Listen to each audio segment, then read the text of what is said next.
আব্বাসান আমার ভাইজান আমার তিনাদের ঈমান বেরাদার মুসলমান আলোচনা করতেছিলাম হযরতে ইয়াসিরকে আবু জেহেল বলে ইয়াসির কলমা ছাড়বে না, বলে না না কলমা ছাড়া যাবে না।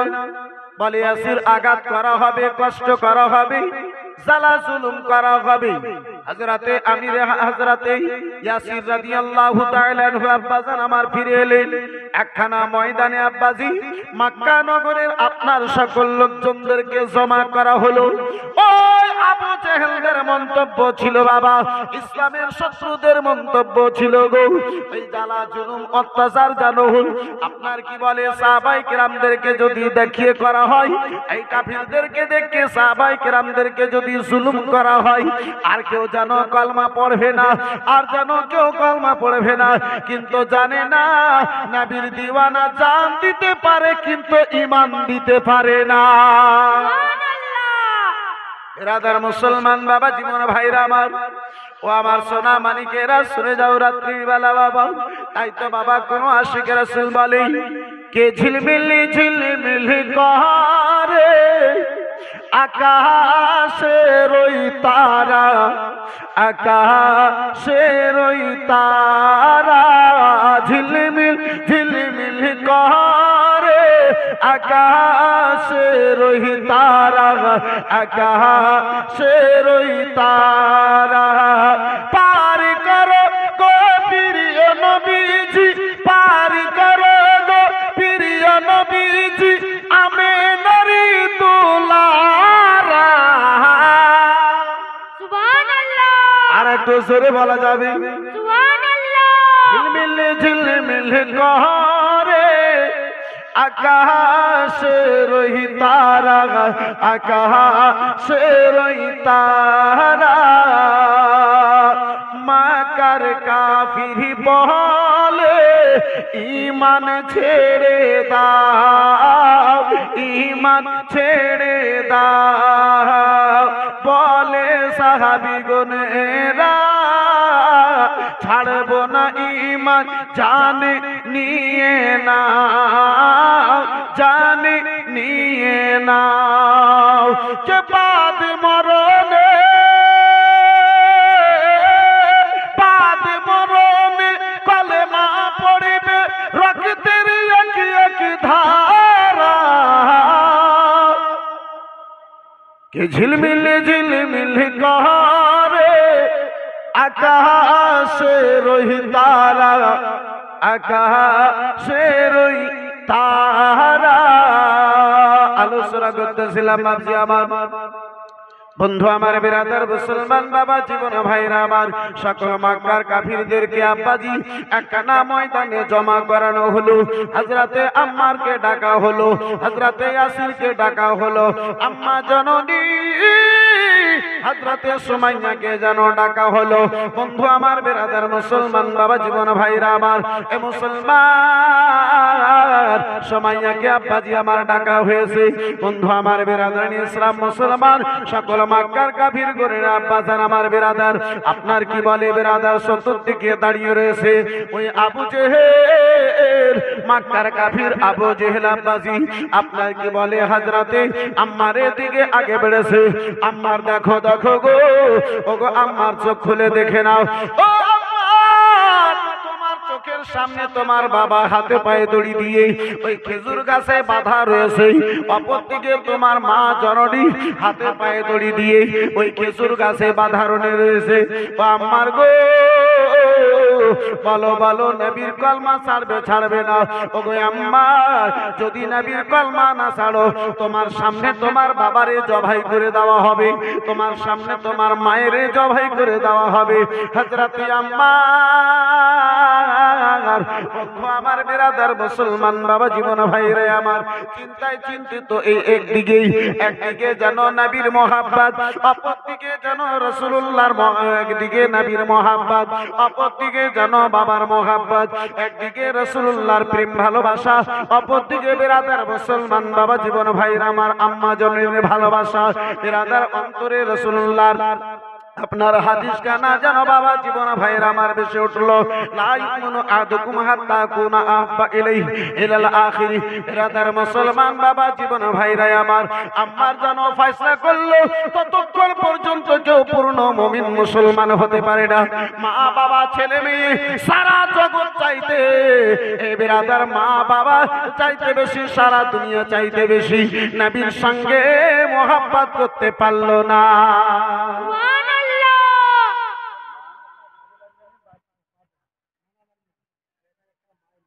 বাদল সাহেব 1000 টাকা নানা নানির নামে, 1000 টাকা মায়ের নামে, আর একজন দিয়েছে 300 টাকা।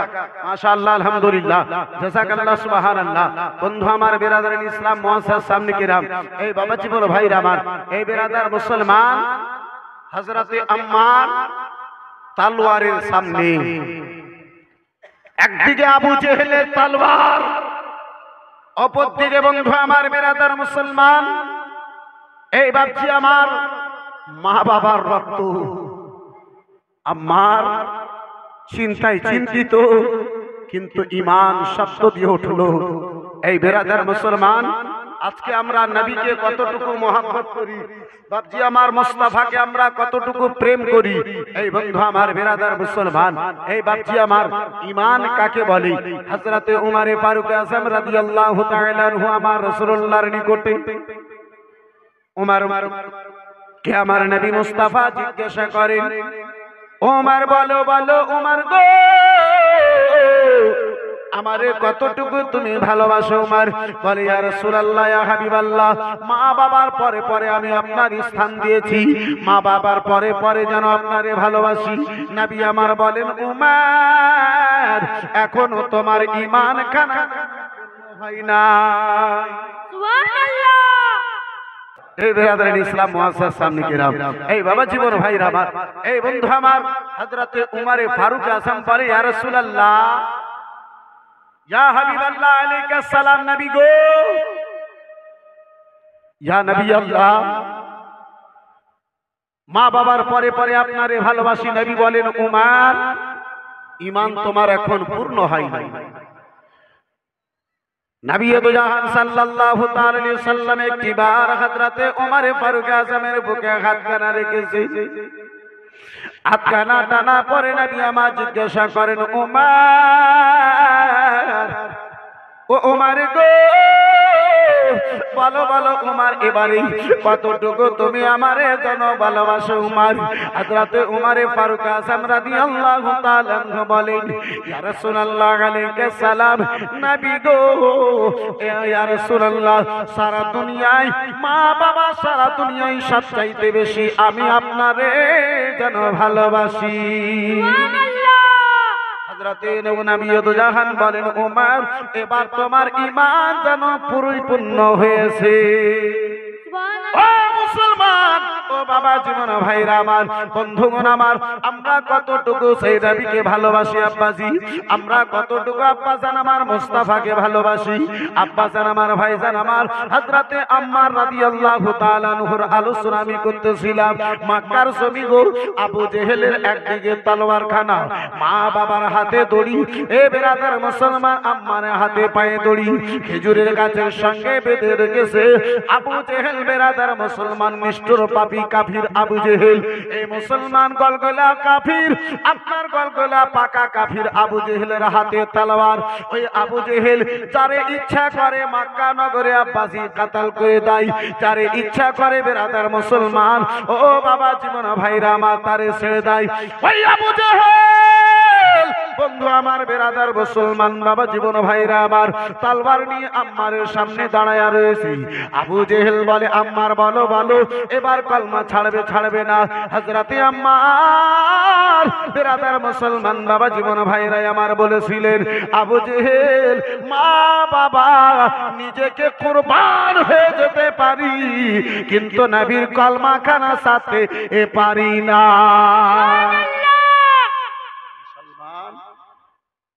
আবু জেহেল চিন্তা ভাবনা করলো, মেয়েদের অন্তর নরম হয়। আবু জেহেল চিন্তা ভাবনা করলো, একজন মা বুকে পাথর নামা বরদাস্ত করতে পারে, তার সন্তানকে আঘাত হবে, তার সন্তানকে কষ্ট হবে, এটা একজন মা কখনো বরদাস্ত করে না, এটা একজন মা কখনো বরদাস্ত করে না। বন্ধু আমার বেরাদার মুসলমান, আবু জেহেল তরবারি খানা নিল, হযরতে সুমাইয়া রাদিয়াল্লাহু তাআলা আনহার নিকটে এলো, বলে সুমাইয়া গো, ও সুমাইয়া দেখে নাও, দেখে নাও, তোমার চোখের সামনে তোমার স্বামী বাঁধানো রয়েছে, তোমার চোখের সামনে তোমার বেটা আম্মার যেন বাঁধানো রয়েছে। ও সুমাইয়া, যেই বেটাকে 10 মাস 10 দিন ধরে গর্ভে রেখেছো, যেই বেটার জন্য প্রসবকালের বেদনা বরদাস্ত করেছিল, আহারে দরদি মাকে ওই বেটার মামতার কথা বেরাদার স্মরণ দিয়ে, বেটার মোহাব্বতের কথা স্মরণ দিয়ে আবু জেহেলে বলে, ও সুমাইয়া, বলো এবার নবীর কলমা ছাড়বে ছাড়বে না? সুমাইয়া গো, যদি তুমি নবীর কলমা কানা না ছাড়ো, ওই তোমার বেটা আম্মারকে তোমার সামনে জবাই করে দেওয়া হবে, তোমার সামনে যেন জবাই করে দেওয়া হবে। হযরতে আম্মা জননীকে কেঁদে কেঁদে যেন চিৎকার দিয়ে বলে, ও মা জননী, আম্মা গো, আমার নবী মুস্তাফা বলেছেন দুনিয়ায়, নবী মুস্তাফা বলেছেন দুনিয়ায় সবচাইতে ভালোবেসি আমারে যদি না বাঁচতে পারো, তাহলে দুনিয়ার মধ্যে তাকে ঈমানদার বলা যাবে না, সেই ব্যক্তির ঈমান কানা পূর্ণ হবে না। ও গো মা জননী, আল্লাহ যদি আমার মতো তোমারে 100 খানা বেটা আম্মার দান করে, মা নবীর মোহাব্বতে এক এক করে সকলকে কুরবান করে দিও মা, কিন্তু নবীর ঈমান খানা ছেড়ে দিও না। মা জননী ওই বেটার চেহারা কানা দেখে আব্বাজান আমার অঝর নয়নে কেঁদে, স্বামীর চেহারা কানা দেখে 2 চোখের জল কানা ছেড়ে দিয়ে কেঁদে কেঁদে ওই মা জননী, বন্ধু আমার বেরাদার মুসলমান, বলে আবু জেহেল রে, ও আবু জেহেল, কালমা ছাড়া তো দূরের কথা, তোমার তলোয়ারের সামনে যদি আমার এই কালমা কানা পড়তে বলো, আমি একটু দ্বিধাবোধ করব না, আমি রাসূলুল্লাহর কালমা কানা পাঠ করতে পারি। আবু জেহেল রাগনিত অবস্থায় বলে, ও আম্মা, ও গো আম্মারে মা সুমাইয়া, কালমা কানা একবার পড়ে শোনাও। হযরতে সুমাইয়া কালমা কানা পড়তে যাবে, লা ইলাহা ইল্লাল্লাহ শব্দ, মুহাম্মদ খানা সাল্লাল্লাহু তাআলা আলাইহি ওয়াসাল্লাম শব্দ, মুহাম্মদ খানা আব্বাসান আমার বেরাদার মুসলমান জবান থেকে বের হবে, এমন একটা তলোয়ারি মারলো, না কেটে মুখ কেটে আব্বাসান আমার এই বেরাদার দুখানা স্তন ছাতি পর্যন্ত হযরতে সুমাইয়ার কাটলো এক তলোয়ারে। হযরতে সুমাইয়া কলমা পড়তে পড়তে যেন দুনিয়া থেকে বিদায় নিল। মুসলমান, ইন্না লিল্লাহি ওয়া ইন্না ইলাইহি রাজিউন। বন্ধু আমার বিরাদার বাবা জীবন ভাইরা আমার, আব্বাজান ওই বেটা কি করে বরদাস্ত করে হবে, যেই বেটার সামনে মা জননী আব্বাজি এক তলোয়ার খেয়ে আবু জেহেলের দুনিয়া থেকে বিদায় নিয়েছে, শহীদ হয়েছে। আব্বাজান আমার এই বিরাদার মুসলমান, ইসলামের মধ্যে সর্বপ্রথম রক্ত দান করনেওয়ালি মহিলা, যিনি ইসলামের জন্য, কলমার জন্য, রাসূলুল্লাহর মোহাব্বতে সর্বপ্রথমে এই দুনিয়াতে আব্বাজান আমার, ভাইজান আমার, বন্ধু আমার, নিজের রক্ত দান করেছিলেন, নিজের জান দান করেছিলেন। সেই জান দান করনেওয়ালির নাম হচ্ছে হযরতে সুমাইয়া রাদিয়াল্লাহু তাআলা আনহা।